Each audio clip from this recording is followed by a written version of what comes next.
Hi friends, this is me Tintu and you are watching your Tintu's Life. അപ്പം നമ്മൾ കുറച്ച് ദിവസമായല്ലേ കണ്ടിട്ട്. അപ്പം നിങ്ങൾക്ക് എല്ലാവർക്കും സുഖാണെന്ന് വിചാരിക്കുന്നു. അപ്പോൾ ഇന്നത്തെ നമ്മളുടെ വീഡിയോ എന്ന് പറഞ്ഞിട്ടുണ്ടെങ്കിൽ നിങ്ങൾക്ക് തംബ്നെയിലിൽ നിന്ന് തന്നെ മനസ്സിലായിട്ടുണ്ടാവും എങ്ങനെയാണ് നമുക്ക് നമ്മളുടെ വീട്ടിൽ തന്നെ ഒരു അക്വേറിയം സെറ്റ് ചെയ്യാം എന്നുള്ളതാണ് ഇന്നത്തെ വീഡിയോയിലൂടെ നമ്മൾ ഇൻട്രോഡ്യൂസ് ചെയ്ത് തരാൻ പോകുന്നത്. അപ്പോൾ നിങ്ങൾ എല്ലാവരും വീഡിയോ അവസാനം വരെ വാച്ച് ചെയ്യുക. അതേപോലെ തന്നെ നിങ്ങൾക്ക് വീഡിയോ ഇഷ്ടപ്പെടുകയാണെങ്കിൽ ലൈക്കും ഷെയറും സബ്സ്ക്രൈബും ചെയ്യാൻ മറക്കരുത് കേട്ടോ. അപ്പോൾ നമുക്ക് വീഡിയോ കണ്ടു നോക്കാം.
ഇന്ന് നമ്മൾ എങ്ങനെയാണ് ഒരു ഫ്രഷ് വാട്ടർ അക്വേറിയം നമ്മുടെ വീട്ടിൽ തന്നെ സെറ്റ് ചെയ്യാൻ പറ്റുന്നത് എന്നാണ് നോക്കാൻ പോകുന്നത്.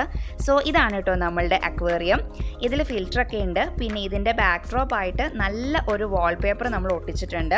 പിന്നെ ഇത് നമ്മൾ നന്നായി കഴുകി വൃത്തിയാക്കി ഉണക്കി വെച്ചേക്കുന്നതാണ് കേട്ടോ. ഇനി നമ്മുടെ അക്വേറിയം ഡെക്കറേറ്റ് ചെയ്യാൻ വേണ്ടിയിട്ട് മേടിച്ച കുറച്ച് ഐറ്റംസ് ആണ് ഞാനിവിടെ കാണിച്ചു തരുന്നത്. അതായത് നമ്മൾ കുറച്ച് പ്ലാന്റ്സും അതേപോലെ തന്നെ കുറച്ച് സ്റ്റോൺസും പിന്നെ ഒരു ബ്രോക്കൺ ഷിപ്പൊക്കെ നമ്മൾ മേടിച്ചിട്ടുണ്ട്. അപ്പോൾ ഇതൊക്കെ അക്വേറിയത്തിൽ വെക്കുന്നതിന് മുന്നേ ആയിട്ട് നന്നായിട്ട് കഴുകി ഉണങ്ങിയിട്ട് വേണം വെക്കാൻ. കാരണം ഇതിലൊക്കെ ഒത്തിരി ചെളി ഉണ്ടാവും. അതേപോലെ തന്നെ നമ്മുടെ ഈ ഉരുളങ്കല്ലൊക്കെ നല്ല പോളിഷ് ചെയ്തപോലെയാണ് ഇരിക്കുന്നത് അല്ലേ. ഇനി ഇതിൻ്റെ ഉൾഭാഗത്തേക്ക് വരുമ്പോഴത്തേക്കും നിങ്ങൾക്ക് കാണാൻ പറ്റും ഒരു blue and white LED light alternate ആയിട്ടാണ് ഇതിൽ പ്ലേസ് ചെയ്തിട്ടുള്ളത്. പിന്നെ നിങ്ങൾക്ക് കാണാൻ പറ്റും ഇതിലൊരു ഫിൽറ്റർ ഉണ്ട്. ഇനി നമുക്ക് നമ്മളുടെ കഴുകി ഉണങ്ങിയിട്ടുള്ള സ്റ്റോൺസ് നമ്മുടെ അക്വേറിയത്തിലേക്ക് ഇട്ട് കൊടുക്കാം. അതേപോലെ തന്നെ ഞാൻ പറഞ്ഞു ഇതിലെ ഫിൽറ്റർ എന്ന് പറഞ്ഞിട്ടുണ്ടെങ്കിൽ വെള്ളത്തെ നന്നായിട്ട് ഫിൽറ്റർ ചെയ്യും. അതോടൊപ്പം തന്നെ റിക്വയർഡ് ആയിട്ടുള്ള ഒരു ഓക്സിജൻ ലെവലൊക്കെ മെയിൻറ്റെയിൻ ചെയ്യാനായിട്ട് ഈ ഫിൽറ്റർ സഹായിക്കുന്നു. ഇനി ഈ സ്റ്റോൺസ് നമുക്ക് ഒന്ന് ലെവൽ ചെയ്ത് കൊടുക്കണം. അപ്പം നമുക്ക് നന്നായിട്ടൊന്ന് ലെവൽ ചെയ്ത് ഫ്രണ്ടിലേക്ക് നമുക്ക് നന്നായി ലെവൽ ചെയ്തിട്ട് ബാക്കിലേക്ക് നമുക്ക് ചെറിയൊരു സ്ലോപ്പ് വരുന്ന രീതിയിൽ വേണം നമുക്ക് സെറ്റ് ചെയ്യാൻ വേണ്ടിയിട്ട്. അപ്പോൾ നമ്മളൊരു ഫസ്റ്റ് ലെയർ ഓഫ് സ്റ്റോൺസ് ഇവിടെ ഇട്ട് കഴിഞ്ഞു. ഇനി അടുത്തൊരു ലെയർ ഓഫ് സ്റ്റോൺസ് ഇടുമ്പോഴത്തേക്കും ഒരു സൈഡിലേക്ക് ചെറിയൊരു സ്ലോപ്പ് വരുന്ന രീതിയിൽ നമുക്കിതിനെ ഒന്ന് സെറ്റ് ചെയ്ത് കൊടുക്കാം കേട്ടോ. ഇനി അടുത്തതായിട്ട് നമ്മൾ വാങ്ങിച്ച ഡെക്കറേഷൻ ഐറ്റംസ് ഒക്കെ ഇതിലേക്ക് വെച്ച് കൊടുക്കാം. ആദ്യം തന്നെ നമ്മളുടെ ആ ഷിപ്പാണ് നമ്മൾ വെച്ച് കൊടുക്കുന്നത്. അതിനിടയിൽ കൂടെ നമ്മളൊരു ചെറിയ പ്ലാന്റും കൂടെ വെച്ച് കൊടുത്തു. അപ്പോൾ നല്ല ഭംഗിയുണ്ടായി അത് കാണാൻ വേണ്ടിയിട്ട്.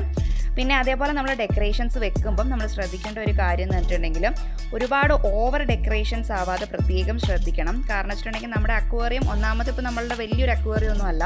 അപ്പോൾ അതുകൊണ്ട് ഒരുപാട് ഡെക്കറേഷൻസ് ആയി കഴിഞ്ഞിട്ടുണ്ടെങ്കിൽ നമ്മുടെ മീനിന് ഒരു ഫ്രീ ആയിട്ട് അതിൽ കൂടെ നീന്തി നടക്കാനൊന്നും പറ്റില്ല. അതേപോലെ തന്നെ അതിന് ഓക്സിജൻ ഒന്നും പ്രോപ്പറായിട്ട് കിട്ടില്ല. അപ്പോൾ അതിൻ്റെ ബ്രീതിങ് ഒന്നും പ്രോപ്പർ ആവത്തില്ല. അപ്പോൾ അതുകൊണ്ട് നമുക്ക് ഉള്ള രീതിയിൽ നമ്മളുടെ ഒരു ക്രിയേറ്റിവിറ്റി അനുസരിച്ച് നമുക്ക് നമ്മളുടെ അക്വേറിയം ഒന്ന് ഡെക്കറേറ്റ് ചെയ്തെടുക്കാം. പിന്നെ ഇതേപോലെ തന്നെ നമ്മൾ ശരിക്കും പറഞ്ഞിട്ടുണ്ടെങ്കിൽ നമ്മളുടെ അക്വേറിയത്തിൽ നമ്മൾ നാച്ചുറൽ ആയിട്ടുള്ള പ്ലാന്റ്സ് യൂസ് ചെയ്യുന്നതാണ് നല്ലത്. പക്ഷെ നമ്മളിവിടെ ആക്ച്വലി നമ്മൾ വാങ്ങിയിട്ടുള്ള കുറച്ച് പ്ലാന്റ്സ് ആണ് യൂസ് ചെയ്തിട്ടുള്ളത്. അപ്പോൾ നമ്മൾ ഡെക്കറേഷന് വേണ്ടിയിട്ട് അതൊക്കെ നമ്മളുടെ ഒരു എന്താ പറയുക ക്രിയേറ്റിവിറ്റി അനുസരിച്ച് നമുക്ക് അത് പ്ലേസ് ചെയ്ത് കൊടുക്കാം കേട്ടോ. പിന്നെ ഞങ്ങളവിടെ സ്റ്റോൺസ് വാങ്ങിയ സമയത്ത് ശ്രദ്ധിച്ചൊരു കാര്യം എന്ന് വെച്ചാൽ കുറേ കളേർഡ് ആയിട്ടുള്ള സ്റ്റോൺസും ഉണ്ടായിരുന്നു കേട്ടോ. മിക്സഡ് ആയിട്ടുള്ള കുറേ കളേഴ്സ് വരുന്നത് ഭയങ്കര കളർഫുള്ളാണ്. പക്ഷേ കുറച്ചൊരു നാച്ചുറൽ ഫീലിംഗ് കിട്ടിക്കോട്ടെ എന്ന് ഓർത്തിട്ട് ഞങ്ങൾ ആക്ച്വലി കുറച്ച് നാച്ചുറൽ ആയിട്ടുള്ള ഒരു കളറുള്ള സ്റ്റോൺസ് മാത്രമാണ് സെലക്ട് ചെയ്തത്. അപ്പോൾ നിങ്ങളുടെ ഇഷ്ടം പോലെ നിങ്ങൾക്ക് എന്താണോ തോന്നുന്നത് അതനുസരിച്ച് നിങ്ങൾക്ക് കളറുള്ളതോ ഇല്ലാത്തതോ ഒക്കെ വാങ്ങിയിട്ട് നമ്മളുടെ അക്വേറിയം നമ്മളെക്കൊണ്ട് പറ്റുന്ന രീതിയിൽ ബ്യൂട്ടിഫുൾ ആക്കാൻ വേണ്ടിയിട്ട് നോക്കാം കേട്ടോ.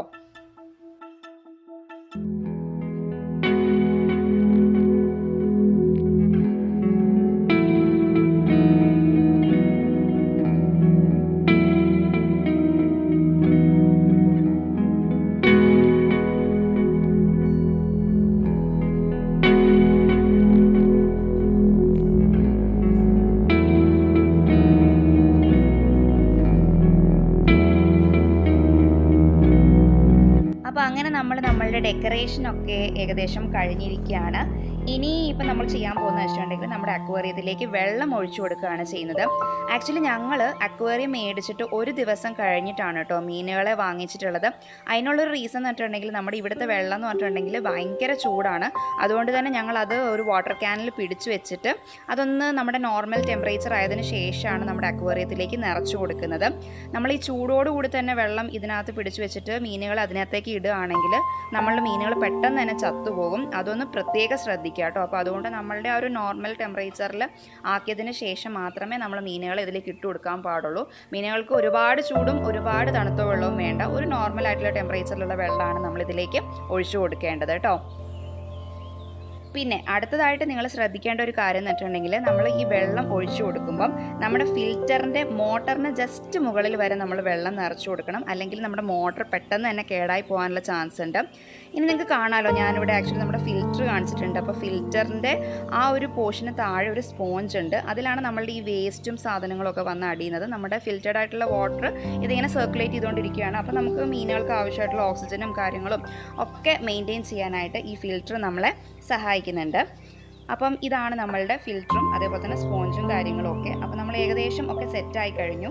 അങ്ങനെ നമ്മൾ നെക്സ്റ്റ് ഡേ നമ്മുടെ മീനുകളെയൊക്കെ വാങ്ങിച്ചുകൊണ്ട് വന്നിരിക്കുകയാണ്. ഓൾറെഡി ഞങ്ങൾ വേണ്ട മീനുകൾ ഏതാണെന്നൊക്കെ സെലക്ട് ചെയ്ത് വെച്ചിട്ടുണ്ടായിരുന്നു.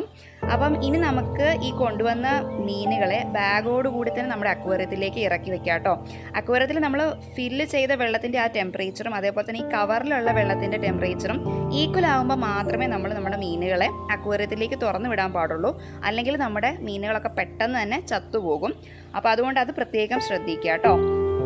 പിന്നെ വേറൊരു കാര്യം എന്ന് വെച്ചിട്ടുണ്ടെങ്കിൽ നിങ്ങൾ മീനുകളെയൊക്കെ വാങ്ങുന്ന സമയത്ത് അവയ്ക്ക് വേറെ അസുഖങ്ങളൊന്നും ഇല്ല എന്നുള്ളത് ഉറപ്പുവരുത്തുക. അതേപോലെ തന്നെ ചിറകുകളൊക്കെ നോക്കിയാൽ ഇപ്പം നമുക്കതിന് അസുഖമുള്ള പോലെ എന്തെങ്കിലും സ്പോട്സ് ഉണ്ട് ഇല്ലയോ എന്നൊക്കെ നോക്കിയിട്ട് കറക്റ്റായിട്ട് ആക്റ്റീവായിട്ടുള്ള മീനുകളെ മാത്രം വാങ്ങാനായിട്ട് പ്രത്യേകം ശ്രദ്ധിക്കുക.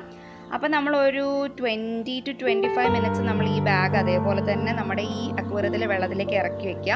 അതിനുശേഷം പതിയെ നമുക്ക് ഒരു ചെറിയ ഓട്ട ഉണ്ടാക്കിയിട്ട് നമുക്ക് ഈ മീനുകളെയൊക്കെ ഈ വെള്ളത്തിലേക്ക് നമുക്ക് തുറന്നു വിടാം. അപ്പോൾ നമ്മളുടെ ഫസ്റ്റ് മെമ്പർ എത്തിയിരിക്കുകയാണ്. നമ്മളുടെ ഗോൾഡൻ ഫിഷാണ് ആദ്യം നമ്മുടെ അക്വേറിയത്തിലേക്ക് ഇറങ്ങിയിരിക്കുന്നത്. അങ്ങനെ ഓരോരുത്തരായിട്ട് പതിയെ നമ്മളുടെ പുതിയ അക്വേറിയത്തിലേക്ക് അവർ ഇറങ്ങിക്കൊണ്ടിരിക്കുകയാണ്. അങ്ങനെ അവരവരുടെ പുതിയ ഹാബിറ്റാറ്റുമായിട്ടൊന്ന് പരിചയപ്പെട്ടുകൊണ്ടിരിക്കുകയാണ്. അപ്പോൾ നമ്മളുടെ മീനുകളൊക്കെ ഓടി തുടങ്ങി. അവൾ ഭയങ്കര ഹാപ്പി ആയിട്ട് അവരവരുടെ ഓരോ സാധനങ്ങളൊക്കെ പോയി പരിചയപ്പെടുകയെന്ന് തോന്നുന്നു. എന്തായാലും കണ്ടുകൊണ്ടിരിക്കാൻ ഭയങ്കര ഒരു റിലാക്സിങ് ആണ് കേട്ടോ. കാരണം നമ്മൾ പലരും ചെയ്യുന്ന വളരെ ഈസി ആയിട്ടുള്ള ഒരു ഹോബിയാണ് നമ്മളുടെ ഈ മീൻ വളർത്തൽ എന്ന് പറയുന്നത്.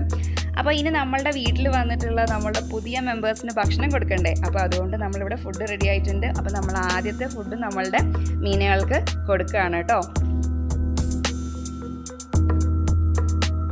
താഴെയുള്ളവരൊന്നും അറിഞ്ഞിട്ടില്ല എന്ന് തോന്നുന്നു. അവർ ആക്ച്വലി അതൊക്കെ ആയിട്ടൊന്ന് പരിചയപ്പെട്ടുകൊണ്ടിരിക്കുകയാണ്. അപ്പോൾ നമ്മുടെ മീനുകളൊക്കെ മുകളിലുള്ളവരൊക്കെ നല്ല ഫാസ്റ്റായിട്ട് ഭക്ഷണമൊക്കെ കഴിച്ച് ഉഷാറാകുന്നുണ്ട്. അപ്പോൾ അങ്ങനെ അവർ ഫുഡൊക്കെ കഴിച്ച് വളരെ ഹാപ്പി ആയിട്ട് ഇരിക്കുകയാണ്. ഇനി ഒരു കാര്യം കൂടെ ഞാൻ പറയാൻ വിട്ടുപോയി. അത് നമ്മൾ അക്വേറിയം വാങ്ങിച്ചിട്ട് നമ്മളൊരു 2 വീക്സ് കൂടുമ്പോഴെങ്കിലും നമ്മുടെ അക്വേറിയം ക്ലീൻ ചെയ്യാനായിട്ട് പ്രത്യേകം ശ്രദ്ധിക്കുക. ക്ലീൻ ചെയ്യുന്ന സമയത്ത് നമ്മളുടെ അക്വേറിയത്തിലെ വെള്ളം മുഴുവനായിട്ട് നമ്മൾ മാറ്റി കളയരുത്. ഒരു 2-3 കപ്പ് വെള്ളം നമ്മൾ മാറ്റുക. അതിനുശേഷം നമുക്ക് അത്രയും തന്നെ വെള്ളം അതിലേക്ക് ആഡ് ചെയ്ത് കൊടുക്കാം. 2-3 കപ്പ് വെള്ളം ആഡ് ചെയ്ത് കൊടുക്കാം. കാരണം നമ്മൾ ഫുൾ വെള്ളം നമ്മൾ ഈ അക്വേറിയത്തിൽ നിന്ന് മാറ്റി കഴിഞ്ഞിട്ടുണ്ടെങ്കിൽ അതിലുള്ള ബാക്ടീരിയാസ് ഒക്കെ ചത്തുപോകും. അത് ആക്ച്വലി നമ്മുടെ മീനുകളുടെ വളർച്ചയ്ക്ക് ആവശ്യമാണ്. അപ്പോൾ ആ ഒരു ബാക്ടീരിയാസ് പോകാത്ത രീതിയിൽ നമുക്ക് കുറച്ച് വെള്ളം മാത്രം മാറ്റിയിട്ട് നമുക്ക് നമ്മളുടെ ആ ഒരു അക്വേറിയം നീറ്റായിട്ട് ക്ലീനായിട്ട് കീപ്പ് ചെയ്യാവുന്നതാണ്. അപ്പോൾ ഇനി നമ്മളുടെ ആ ഫിൽറ്ററിൻ്റെ പോർഷൻ ഒന്ന് നോക്കിയാൽ മനസ്സിലാക്കാൻ പറ്റും. അതിൻ്റെ ആ ഒരു സ്പോഞ്ചിൻ്റെ കളർ എന്ന് പറഞ്ഞിട്ടുണ്ടെങ്കിൽ ഇനീഷ്യലി നല്ല വൈറ്റ് കളറായിരുന്നു. ഇപ്പോൾ ഒരു യെല്ലോയിഷ് കളറായിട്ടുണ്ട്. അപ്പോൾ നമ്മളുടെ ഫിൽറ്റർ നന്നായിട്ട് വർക്ക് ചെയ്തിട്ട് നമ്മളുടെ ആ ഒരു ടോക്സിക് പാർട്ടിക്കിൾസ് ആയിട്ടുള്ള അമോണിയയും നൈട്രേറ്റ്സും അതേപോലെ തന്നെ ഫിഷിൻ്റെ ആ ഒരു ഡീക്കേസും കാര്യങ്ങളും ഒക്കെ അത് റിമൂവ് ചെയ്തിട്ടുണ്ട്. നന്നായി ഫിൽറ്റർ ചെയ്തിട്ടുണ്ട് വാട്ടർ. അതേപോലെ തന്നെ നമ്മൾ ഈ ഒരു മീനുകൾക്ക് ഭക്ഷണം കൊടുക്കുമ്പം ഈ ഫിൽറ്റർ ഓഫ് ചെയ്ത് വെക്കാനായിട്ട് പ്രത്യേകം ശ്രദ്ധിക്കുക. മീനുകൾക്ക് ഭക്ഷണം കൊടുത്തു കഴിഞ്ഞതിന് ശേഷം ഇത് ഓൺ ആക്കി എന്നുള്ളത് ഉറപ്പുവരുത്തുകയും ചെയ്യുക.